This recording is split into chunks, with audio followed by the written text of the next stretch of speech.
Hey there guys, Chase Cooper here, and today I'm going to be talking you through how I made my remix of Julian L's Fix My Heart.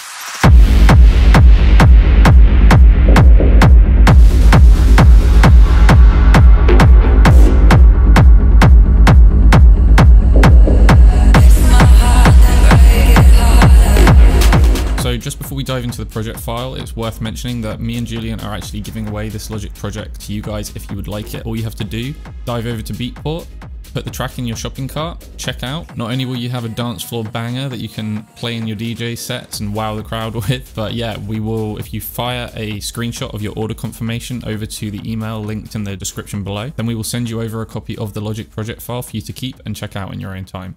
So with that being said, let's dive into it. So here we are inside of Logic, guys. It might be worth me starting just by briefly going over the sort of structure or the template that I use.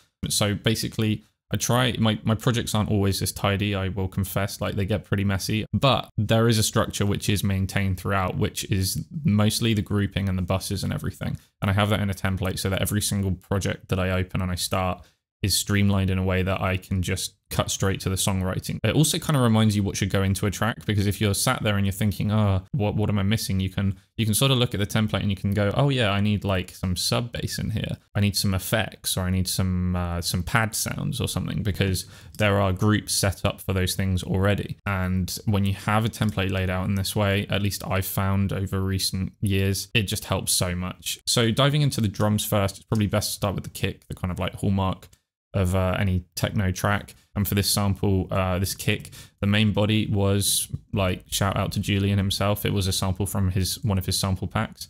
That's the main punch here, which sounds like this. Then with a bit of processing, just to tame those highs.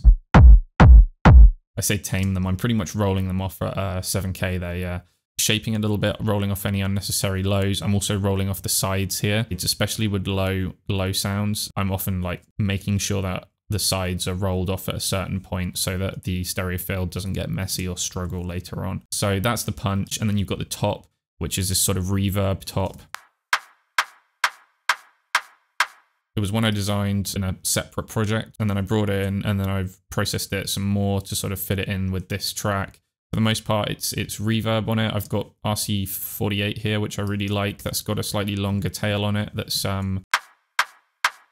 sounding like that. But then you've got Valhalla with a slightly shorter tail. And I just felt when I put them together like that, it was doing something I liked.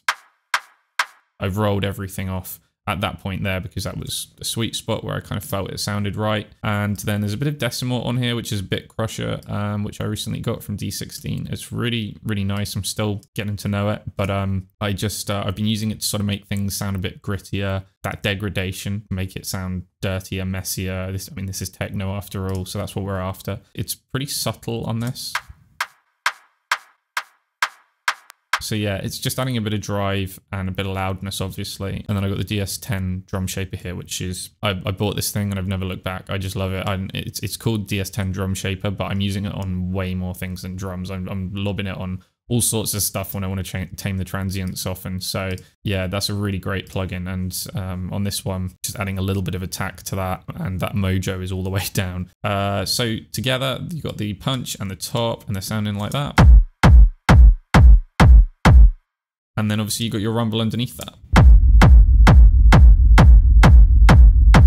I mean, the rumble, I'll briefly go into it. I mean, there's so many different ways to make a rumble. You can use reverb, you can use delays, you can use both. You can obviously then use things like saturation and all that stuff, which is all good and sort of the ingredients to making a nice rumble. However, I sort of cheated on this track. Well, I didn't cheat. I mean, it's a plugin that I recently discovered, and it is literally, it's called Rumble by Soundspear. You got to be careful with this, I find, because I get mixed results. Sometimes I put it on a track, I use it on a sample, and it just doesn't give what I'm after. So then I'll go the traditional route of like creating the rumble out of a reverb or a delay and such. But yeah, you know, in this track, it was doing what I was after, and it's very simple to use. You just get the body of your kick, which was the punch here, obviously.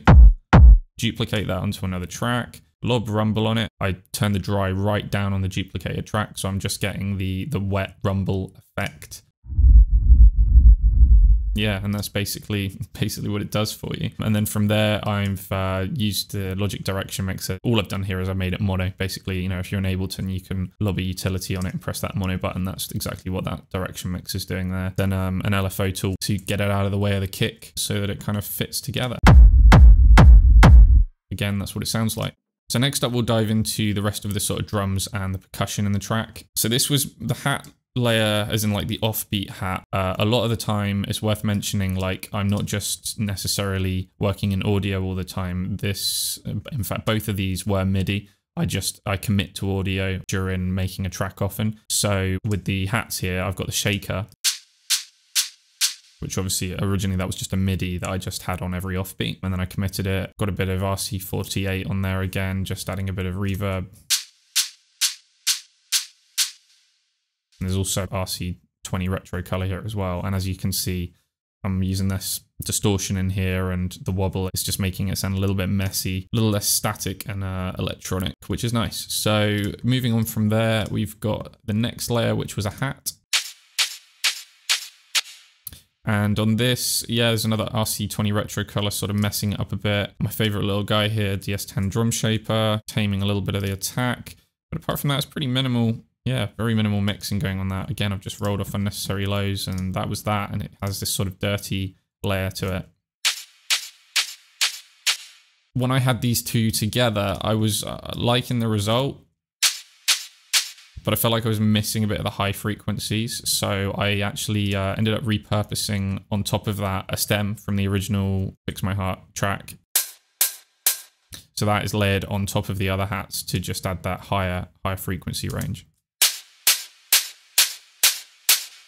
And with that, again, got a bit of reverb, Valhalla this time, and some LFO tool to duck. And then I'm doing a bit of multi-band compression. This is a trick that a friend of mine told me about, and it's basically to squash your ultra highs. I've tried it a few times on a few tracks, and I quite like the results. So you use a multi-band compressor and you boost the ultra highs up here, but you have quite heavy compression going on. So as soon as the hats hit, it's just squashing the tail of the sound underneath that. And I find that it actually is quite effective in kind of making your highs present, but not too kind of sharp and overbearing. So next up, I've got the 16th layer. I've just called the 16th, but it is still hats and shakers and such, just working together to create that sort of groove and flavor. Sounds a bit like this.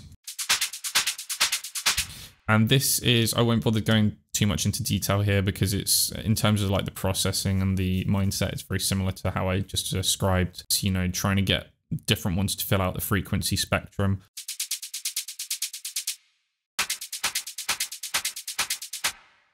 So when you kind of add these bits together, and then last but not least in this folder, we have the rides, kind of simple.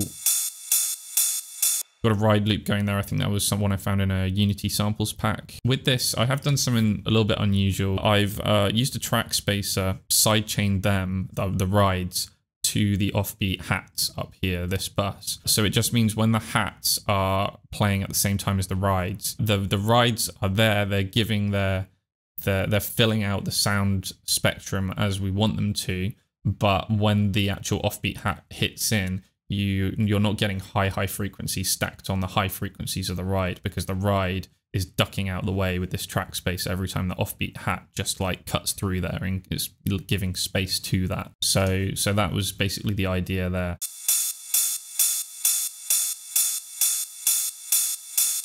Cool, so now we've talked about pretty much all of the drums there, or at least everything within this drum sort of folder. We'll just move on to this sort of percussion bit. It's got a tom that I sourced from Julian's original track. So this was a stem in the original track. If I just bypass all the effects here, you can hear what that sounded like. So it's a nice sound, but I wanted to make it a little bit darker, a little bit more foreboding. So I'm rolling off all the way down to 540 Hertz to make it a lot darker. And then I'm putting a Valhalla room on top of that to give it that reverb tail. And then from there, it's just your usual stuff. We've got an LFO tool to slightly duck it out of the way of the kick. And an RC20 retro color again. And the last thing on there, just rolling off those unnecessary lows and also just slightly taming that mid-range there. The other perk that I've got going through most of this track is clap perk. So it's a very simple little rhythm. I'll just bypass all the effects so you can hear it in vanilla form. Super boring, to be honest, but once you got your effects on there, sounds a little bit something like this. Basically, what goes into this, now I'm just using Logic's stock bit crusher here. I actually really like this bit crusher, although having said that, in this case, I'm not doing any bit crushing at all. All I'm using it for is its drive, and I quite like doing this with this bit crusher because it just adds a bit of loudness, but also that really subtle bit of kind of like saturation to the sound. Then there's another DS10, just ever so slightly taming that attack.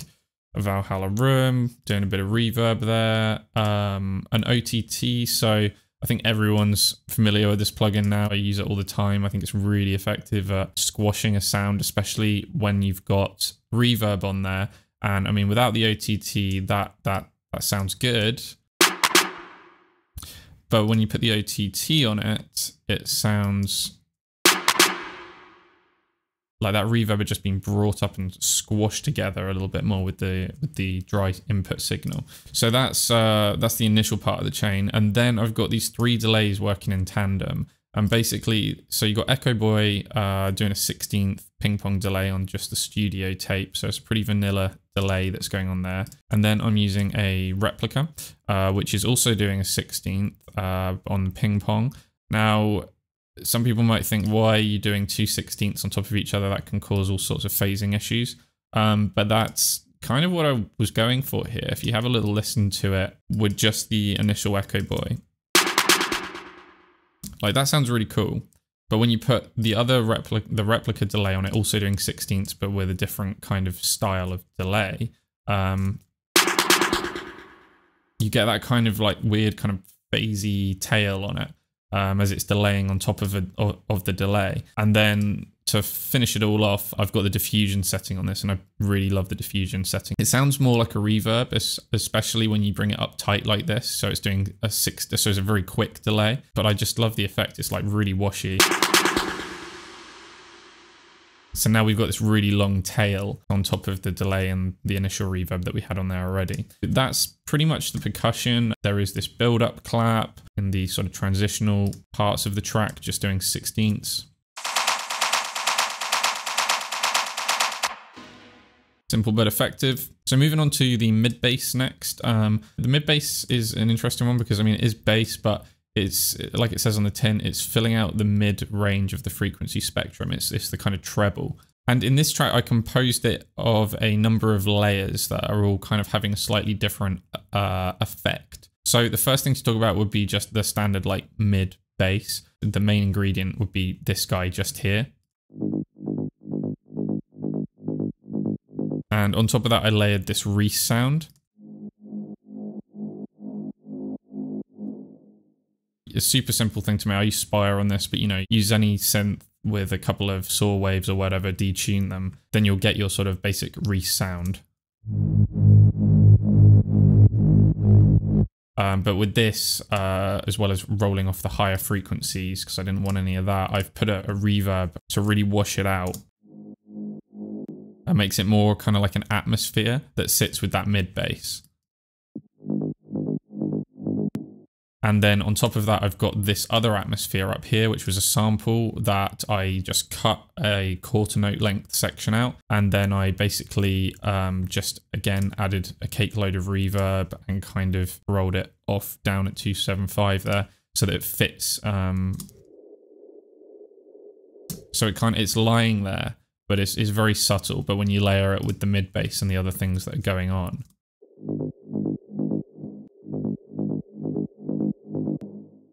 and basically on top of those, I then have this layer, which is kind of the interesting layer, which is making it dirty. And again, there's another quarter note sort of sample with a mid-range sort of bass there that I've looped. This one's super subtle, but you know, it just layers on with the other ones quite nicely, I felt. And then lastly, and this is the most intriguing layer, is the high flavor, as I've called it, that we've got here, which is just basically a pluck, but I've distorted it and delayed it, and again, given it a little bit messiness with RC20 retro color. And this is giving the higher frequencies of the mid bass. And that's what that sounds like. So yeah, when it all comes together. And then you layer that with your kick and your rumble, and it gets that sort of effect. So let's close out the mid bass and move on to the art. So this is comprised of a few layers, of which are all really heavily processed. This is where my CPU, my computer, starts crying at me. But for the most part, it's distortion and saturation layered upon, squashing it with an OTT there again RC20 retro color messing it up, some more saturation with Saturn there, adding some reverb, LFO tool to duck it out of the way, compressor to tame it. And it's interesting to listen to these sort of before and after, I do find. So if I take off all of the effects here,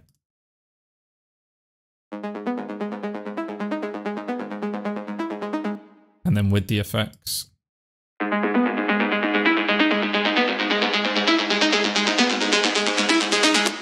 so yeah, it's a big difference, and it's as I mentioned, it's kind of come from over processing a lot there. And then I've done sort of similar with other layers to complement that. So for this one, as the name suggests, we've got a distorted sort of a fizz section on the top. But once you saturate and distort that and mangle it, you get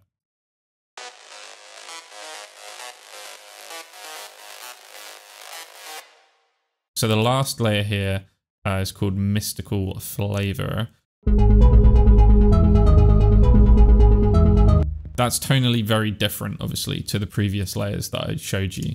So this, again, I'll just put the actual processing back on it.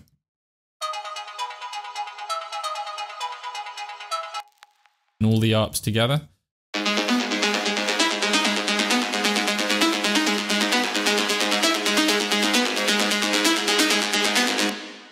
And next up we have pads. So pads within here, I've actually got pads, but also bass pads. And bass pads are basically just respaces.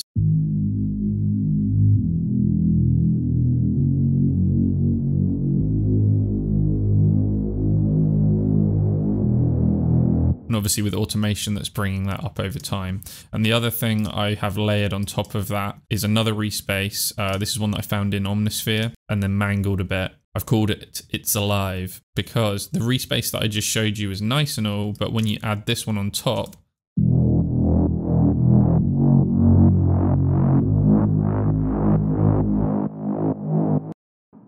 so that's the sound that that's giving. It's this wah, wah, wah, wah, and it just added this extra interest to it that was really working. And then the Pad Paradise up here, again, this was using Omnisphere sounds mostly. Yeah, all Omnisphere. And they're just various kind of sounds that, again, I've added a cake load of reverb, I think, to a lot of them. Oh, not much there, but I think we've got a replica with, yeah, the diffusion on it. So there is a lot of reverb going on, just to really wash them out and again make these kind of like ethereal section of tones and stuff whilst the break is going.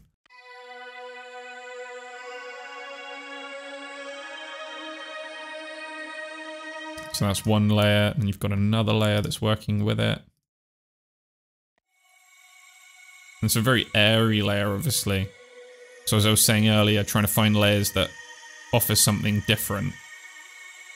And then this layer right here, which is my absolute favorite when this comes in. I just love this.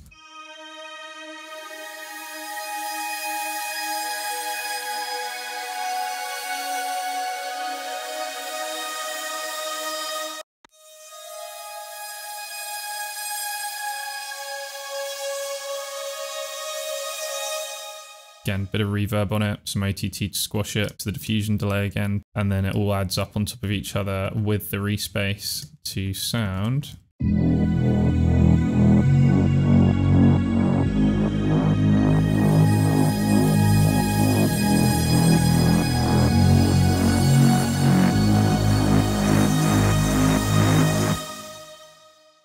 So moving on to the stabs. The stabs are an area of the track which they kind of work in conjunction with the perks that were going on earlier, like the toms and the claps, because it's all about creating some sort of groove. I'll play you a bit of what's going on with the stabs here.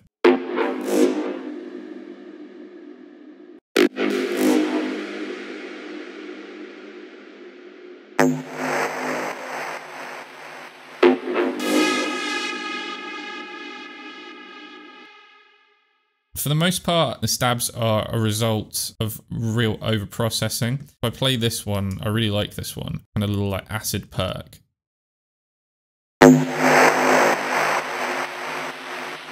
So you get the initial out of it, and then you get this crazy tail, which is basically the result of having a replica on the diffusion setting again. So it's creating this like long sort of reverb delay thing. And I think I've also got a realm on there. This is a brilliant reverb for more wacky, off the wall, experimental sounding reverbs. Just cycling through the presets, like it gives some really cool, bizarre textures sometimes. And then with the decimal on top of there with a bit crusher, that's giving it the degradation that's making it sound distorted and such as that reverb tail plays out.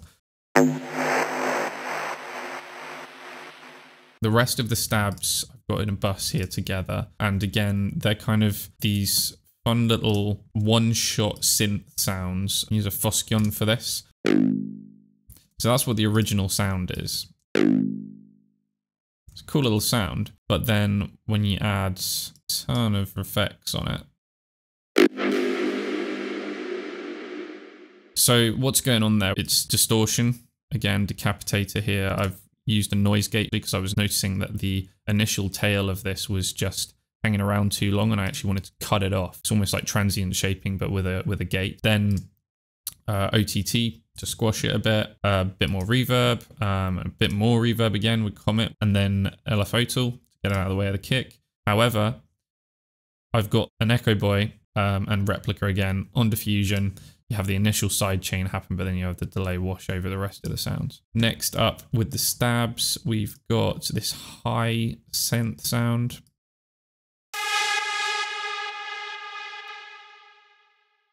With stab sounds, I've found some success with reusing chain effects here. You process something in a certain way, but then you duplicate that channel, and then you start trying out other synths and other presets, but with the same processing chain. And that sometimes is how I'm creating some of these cool stab sounds, because I'm coming up with a processing chain, duplicating it, using the same chain, and then once I find something promising, I'll go in here and I'll tweak things a little bit more in the chain to get the sound how exactly I want it. We also have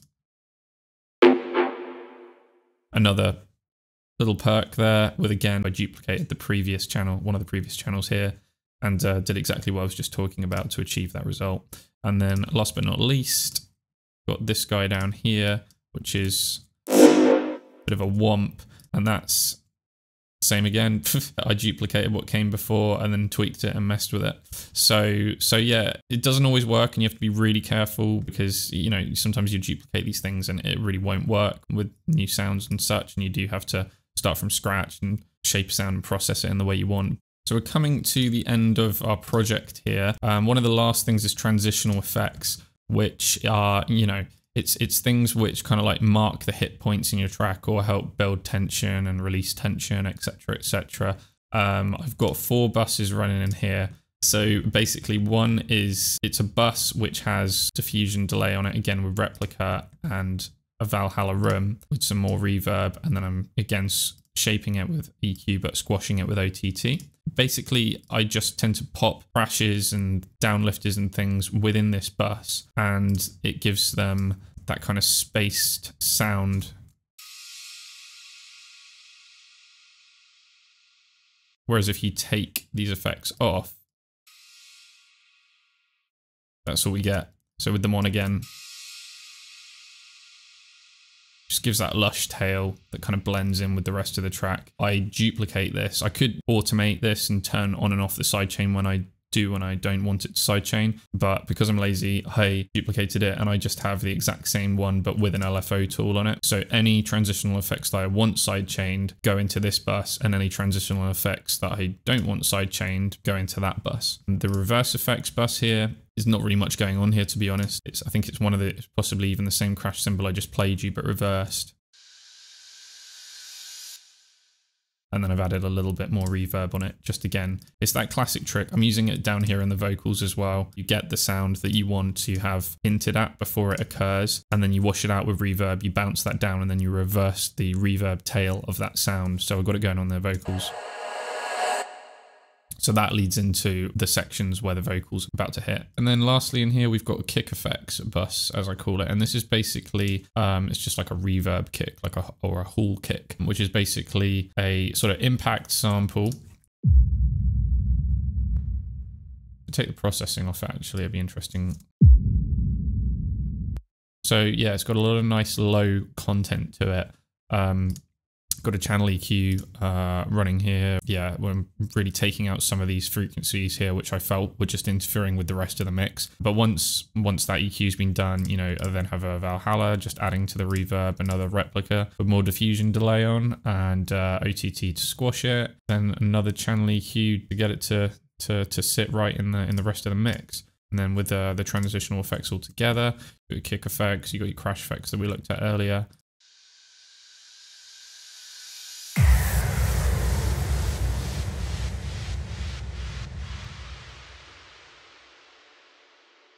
And the last folder that we got here is called stems, and as you probably guessed, it does what it says on the tin. It's got most of the stem elements that are used from the original track to make the remix. And I won't go too much into the stems, to be honest, because for the most part it was just chopping them up and finding the points in the track where I wanted them to be. You know, some of them I've like gritted them up maybe with RC20 like we talked about earlier, but a lot of it is really minimal processing because a lot of the heavy lifting was already done there by Julian himself, which is brilliant, because it meant that I can use those elements quite easily throughout the remix to just bring in that sort of like flavor and homage to the original. And that is pretty much it, guys. That's a bit of a breakdown of the project file for the remix that I did for Fix My Heart. As mentioned previously, if you do want a copy of this project, this Logic project file, me and Julian are giving it away. So if you, all you got to do to get it is you just got to dive on over to Beatport, purchase the track, take a screenshot of the order confirmation, fire that over to the email link in the description below, and we will get that project file sent over to you. Other than that, thanks so much for watching, guys, and I hope this was helpful in some way, and peace out.